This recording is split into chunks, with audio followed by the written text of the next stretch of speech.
संदीप ने अपनी माँ के कहने पर गांव में शादी कर ली थी। लड़की का नाम था सुनीता। माँ का कहना था एकदम मॉडर्न बहू नहीं होनी चाहिए, लेकिन उन्हें नहीं पता था कि गांव से आने वाली बहू सुंदर सुशील तो होगी और उसको गांव से बाहर भी निकाल लाएंगे, लेकिन उसके अंदर का गांव कैसे बाहर निकलेगा। शादी के कुछ दिन बाद, माँ टिफिन तो देना जरा। बेटा अब तो स्कूल नहीं ऑफिस जाता है, माँ से नहीं अपनी बीवी से टिफिन मांगा कर। ओके माँ।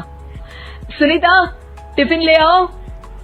जी लो टिफिन, इसके अंदर पिस्ता डाल दिया है। पिस्ता? पिस्ता क्यों? सास जी ने बोला था ना कि आपको पिस्ता बहुत पसंद है।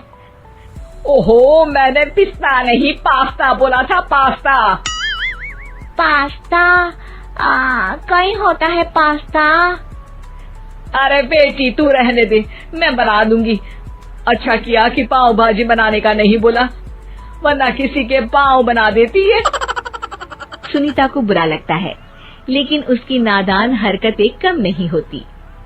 ऐसे ही एक दिन, अरे तुमने ये क्या लगाया है? अरे आप वो फूस फूस करके लगाते हैं ना, वही। डियो? कहाँ दियो? किसको दियो? अरे वही ना जिससे खुशबू आती है। हाँ सही पकड़े हैं। अच्छा लेकर तो आना। कौन सा डियो लगाया तुमने? अभी लेकर आते हैं जी। संदीप की बात मानकर सुनीता अंदर से खुशबू वाला फुसफुस लेकर आती है। OMG! OMG मतलब ओ माय गणेश ना। अरे OMG छोड़ो, और ये खुशबू वाला फुसफुस की बात कर रही थी तुम? हाँ इसी की, फिर से सही पकड़े हैं। अरे देवी, लेकिन आप सही नहीं पकड़े हैं, ये डियो नहीं है। डियो नहीं है तो क्या लियो है? अरे ये रूम फ्रेशनर है, जिसको कमरे में छिड़कते हैं, खुद पर नहीं। कोई बात नहीं, माँ कहती थी आत्मा किराएदार है, शरीर एक किराए का कर्म। हम शरीर पे ये डाल लिए तो क्या फर्क पड़ जाएगा। अरे बहू, ओ बहू, मेरे लिए फल तो ले आ, फिर मैं बाजार जाऊंगी। सुनीता अपनी सास के लिए फल लेकर आती है। अरे बेटा, पपीता, तरबूज और सेब फल ऐसे कैसे खा लूं? काट कर तो ले आ। माँ जी, मेरे गांव में तो खेत से उठा के सीधा खा लेते हैं। अरे ये तेरा गांव नहीं है ना।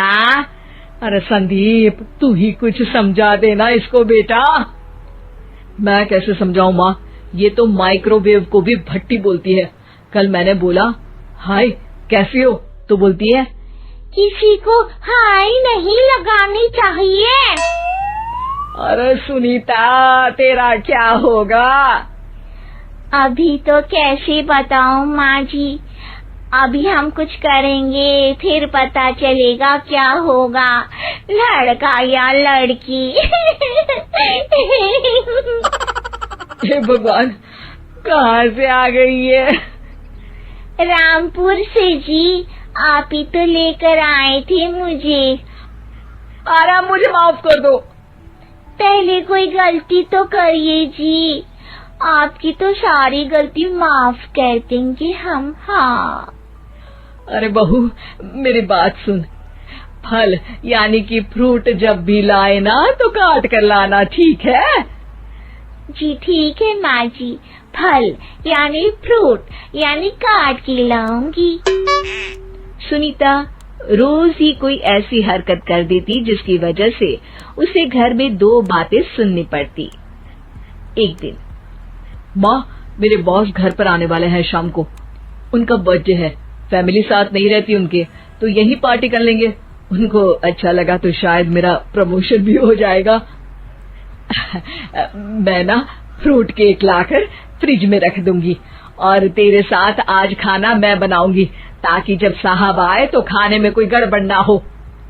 शाम को जब सारी तैयारियां हो जाती है, संदीप के साथ बड़े साहब भी घर आते हैं। फ्रूट केक तो ले आना बहू, फिर खाना खाएंगे। अरे इस सब की क्या जरूरत थी, आपने बुलाया वही काफी है। सर, आपका परिवार शहर में नहीं है तो हम ही आपके परिवार जैसे हैं सर।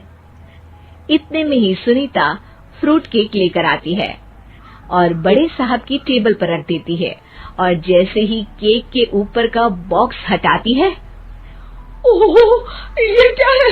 केक तो कटा हुआ है। मैं तो ऐसा नहीं लाई थी। आप मुझे शाबाशी दे सकती है माँ जी, मैंने ही केक काट दिया। आपने कहा था ना, फल यानी फ्रूट यानी हमेशा काट के लाना, तो फ्रूट केक भी तो फ्रूट ही है ना, तो मैंने पहले ही काट लिया। हूँ ना मैं समझदार। अरे बहू, ये क्या किया? केक हमेशा वही काटता है जिसका जन्मदिन होता है। तुझे एक बात भी समझ नहीं आती, एक नंबर की बेवकूफ है। पूरा माहौल बिगड़ चुका था। संदीप को लगने लगा था कि साहब उसे प्रमोशन तो दूर की बात है, कहीं डिमोशन ना दे दे, लेकिन साहब बीच में ही बोल पड़ते हैं। अरे कोई बात नहीं, ये इनकी बेवकूफी नहीं है, इनका भोलापन है। बेटा आप कहाँ से हो? रामपुर गांव से। अरे वाह, गांव से? फिर तो आपके गांव में ताजे फल और सब्जियां मिलते होंगे। हाँ, सही पकड़े हैं। हम तो काटते भी नहीं, सीधा खा लेते हैं। मैं ना एक बार तुम्हारे गांव घूमने जरूर चलूंगा। क्यों संदीप, ले चलोगे ना? मुझे गांव घूमना बहुत पसंद है।